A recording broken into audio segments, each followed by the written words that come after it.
A workplace is any environment that allows a number of people with a range of skill sets to perform certain jobs in order to achieve certain goals. This environment is generally an office space with workstations, computers, and other equipment where staff who are responsible for different roles sit and work and interact with each other on an almost daily basis. But it can be a setting other than a typical office, such as a factory, a restaurant or hotel, a supermarket, a workshop, a hospital, an educational institution, a laboratory, a petrol pump, a train station, and many more.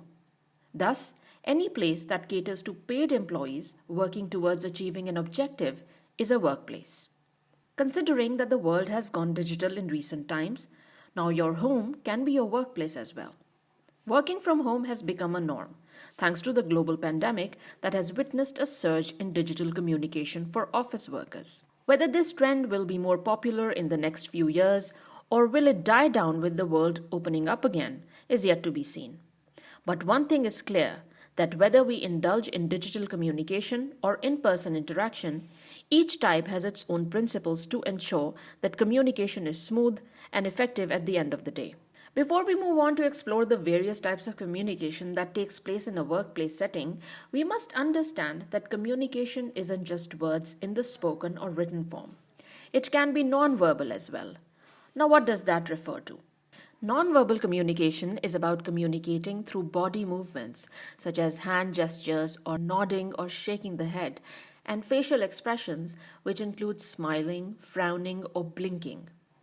Body movements are easier to control, while facial expressions are sometimes hard to control consciously. Also, physiological changes like sweating or blinking more when you are nervous or an increased heart rate are very significant indicators of one's mental state and communicate important messages.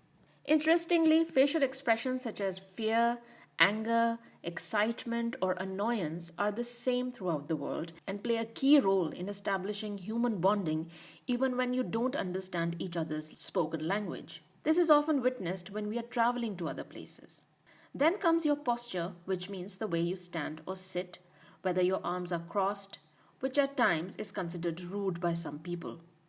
Eye contact is also a very vital determinant of establishing and gauging the level of trust, confidence, and reliability of the people communicating.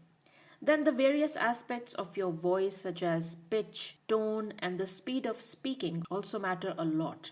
Often, our spoken words are misunderstood just because the tone or volume in which they were said were not considered polite. In addition, how close do you stand to someone? The respect for personal space of others determines the level of intimacy. This varies a lot from culture to culture. So it is smart to gain a good understanding of the meaning of personal space for different people to avoid ending up in an embarrassing situation.